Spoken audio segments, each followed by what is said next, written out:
حدیث سے جو پتہ چلتا ہے کہ مسلمانوں کے پاس ایک ہی طرح کا ہتھیار ہے جو دجال سے مقابلہ کر سکتا ہے، وہ سورۃ کہف ہے۔ بس جب ہم اس کا مطالعہ کرتے ہیں سلسلہ وار یا تھیمیٹک جو اس طرح کا بھی مطالعہ کریں تو اس کا کوئی بھی لنک دجال سے یا اینڈ آف ٹائم سے ملتا ہوا نظر نہیں آتا۔ تھوڑا سا اس حوالے سے تھوڑا بتا دیں۔ تو پہلے تو کرینہ سیٹ کر لیتے ہیں کہ کیا ہم جو چیز جیسے عربی ہے، عربی زبان ہے، عربی زبان میں کچھ ایسے گرامیٹیکل اصول ہیں گرامر کے جو کہ قرآن سے لیے جاتے ہیں۔ قرآن نے جس طریقے سے گرامر کا استعمال کیا وہ اصول بناتی ہے، اصول فالو نہیں کرتی خالی۔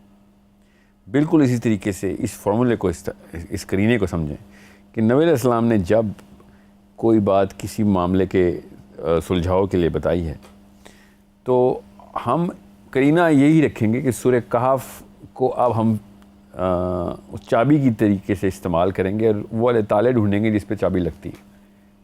سمجھ رہے ہیں؟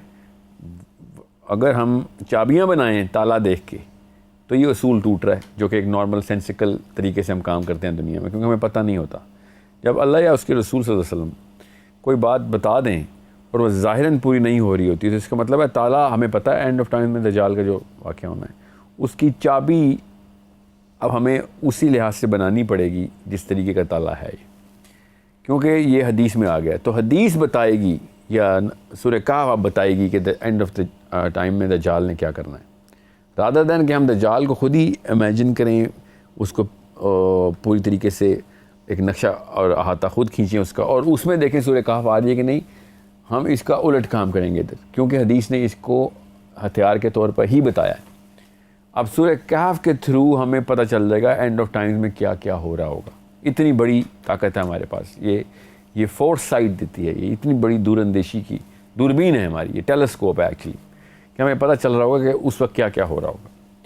اب اگر ہم اینڈ آف ٹائمز کو سورہ کہف کے اوپر میپ کریں تو جتنے بھی حدیث ہمارے پاس ہیں یا جو بھی ہم نے مطلب لیے ہیں اس وقت کے جو بھی ہم نے نقش نگاری اپنے ذہن میں کی ہوئی ہے تو شاید ڈسننس اور ڈیلٹا کریٹ ہو جائے، مگر سورہ کہف کو لیں وہ تو قرآن ہے، اس کو تو نہیں ہم بدل سکتے کسی بھی طریقے کوئی اور نقش نگاری نہیں کریں گے کہ ہمارا یہ مطلب ہے تو اس کا یہ مطلب نکلا ہے۔ یہ تو صاف صریحاً بالکل سمپل سی عربی میں لکھا ہوا ایک پورا متن ہے، وہ آپ چونکہ نبی اسلام نے کہا یہ اینڈ آف ٹائم میں کام آئے گی، دجال کے وقت کام آئے گی، تو اب ہم نے اس میں سے دجال ڈھونڈنا ہے، رادر دن دجال کے ٹائم میں سورہ کہف ڈھونڈیں، سورہ کہف سے ہم وقت وہ ڈھونڈیں گے کہ کیا کیا چل رہا ہوگا۔ سائیکالوجی کو اس طریقے سے حدیث کے تھرو ہم ڈیکوڈ کریں گے۔ اب ہم ایک حدیث جو کہ میں آپ کو بتاتا ہوں جس کے تھرو کافی حد تک آسانی ہو جائے گی آپ کو، کیونکہ واقعی ظاہراً سورہ کہف کے اندر دجال کا تو لفظ بھی نہیں ہے، عیسیٰ ابن مریم کا لفظ نہیں ہے، اینڈ آف ٹائمز کا بھی کوئی تذکرہ نہیں ہے، اف اینی تھنگ بہت پرانے وقت کا ایک تذکرہ ہے اصحاب کہف کا۔ موسیٰ اور خضر کی کہانی ہے، دو باغوں والے دو افراد ان کا آپس میں مکالمہ ہے اور ایک بندے نے کبر کیا ہے، اس کی کہانی ہے، اور ذوالقرنین کی کہانی ہے۔ ٹھیک ہے، اب یہ بہت ضروری ہے کہ آپ کو پتہ ہو سورہ کہف کا اوور آل نقشہ کیا ہے۔ سورہ کہف بیسکلی توحید کی صورت ہے، شرک کے خلاف اللہ تعالیٰ نے پے در پے اس کے اندر آیات نازل کی، اور شروع کی پہلی آیت سے لے کے اور آخری آیت تک، کیونکہ الحمدللہ الذی سے شروع ہوگی اور آخری آیت میں احدہ ہے کہ پہلی آیت بتا رہی ہے شرک نہ کرنا اور آخری آیت کا آخری لفظ بتا رہا ہے شرک نہ کرنا۔ ٹھیک ہے، بیچ میں بھی یہی معاملات چلتے رہیں گے۔ تو سورہ کہف کے اوپر حدیث کیا ہیں پہلے تو یہ سمجھ لیں۔ سورہ کہف کی پہلی 10 آیات نبی اسلام نے ارشاد فرمایا ایک جگہ پہ، دوسری جگہ پہ ارشاد فرمایا آخری 10 آیات، پھر ایک اور جگہ پہ ارشاد فرمایا کہ یہ صاف صاف سمجھ آ رہی ہے کہ صحابہ جس اینگل سے سوال پوچھ رہے تھے نبی اسلام اس طریقے سے بتا رہے ہیں کہ یہ استعمال کیا کیا مواد ہے ہمارے پاس استعمال کرنے کے لیے، بارود سمجھ لیں، جنگ پہ جا رہے ہیں تو کس طرح کے ہتھیار مل رہے ہیں ہمیں۔ پھر نبی اسلام نے ایک جگہ ارشاد فرمایا کہ جس طریقے سے سورہ کہف نازل ہوئی ہے اس طریقے سے جو سورہ کہف کو پڑھے گا وہ دجال سے اپنا بچاؤ کر لے گا۔ مفہوم بتا رہا ہوں۔ یہ ایک ایسا معاملہ ہے جو آپ کو سمجھنا پڑے گا. یہ اتنا ضروری نقطہ ہے کہ جس سے آپ کو پتہ چلے گا اینڈ آف ٹائمز میں ہم نے کس طریقے سے اس ہتھیار کو استعمال کرنا ہے. اب رہی بات کہ کیا صرف قرات کروں گا میں تو کام ہو جائے گا, تو جی ہاں بالکل ہو بھی سکتا ہے. جس طریقے سے نازل ہوئی اسی طریقے سے قرات کرنا ہے, یا نزولی ترتیب میں جو آیتیں آئی ہیں اس طریقے سے میں ڈھونڈوں, اس کی سینس بناؤں, تو کوئی مطلب جیسے پیس آف دا پزل جو ہے وہ پورا ہو جائے گا. پزل پورا ہو جائے گا پیسز اگر میں آگے پیچھے کر کے دیکھوں. تو قرآن کی ترتیب تو ہم بدلنے والے نہیں, قرآن کی ترتیب تو خود قرآن ہے. تو پزل پورا کا پورا سالو ہو چکا ہوا ہے. اس کو ہم نے اب ڈی کوڈ کیسے کرنا ہے, یہ اتنا ضروری ہے کہ تمام مسلمانوں کو پتہ ہونا چاہیے, اسپیشلی اسٹوڈنٹس کو, کہ کس طریقے سے آپ نے سمجھنا ہے.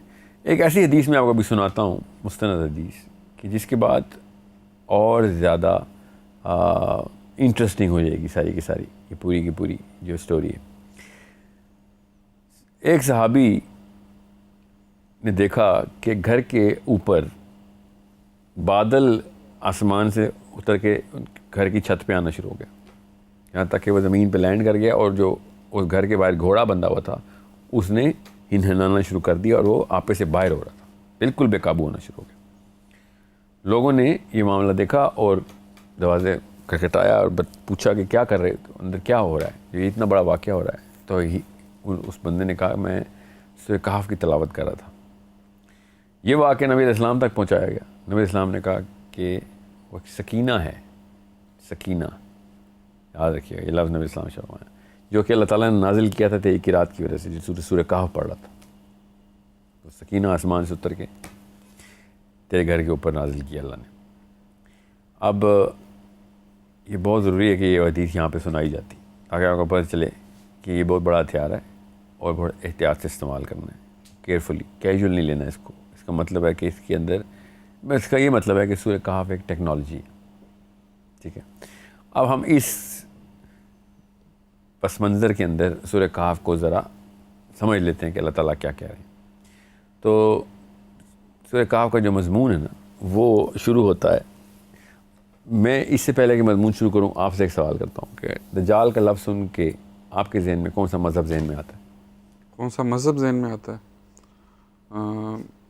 عیسائیت اور اسلام زیادہ آتے ہیں ذہن میں. ریئلی؟ اچھا, عمومی طور پہ تو دنیا کو یہودی ذہن میں آتے ہیں, دجال سے یہودیوں کا اٹیچمنٹ ہے نا. فوراً تو یہی آتے ہیں, یعنی وہ پیچھے جو زیادہ سوچتا ہوں پھر یہودی مذہب آتا ہے. نہیں تو ہمیں تو پتہ ہے کہ نبی اسلام نے شاہ فرمایا کہ وہ اصفہانی یہودیوں میں سے ہوگا, جی ٹھیک ہے, اور اہل یہودی اس کے پیروکار ہوں گے, اور اہل یہود ابھی بھی کسی ایک مسیح کا ویٹ کر رہے ہیں, ٹھیک ہے. آپ کے ذہن میں عیسائی کیوں آئے ہیں؟ کیونکہ وہ بھی ویٹ کر رہے ہیں اور ان کا وہ تو ہمارے حضرت عیسیٰ ابن مریم کا ویٹ کر رہے ہیں. جی جی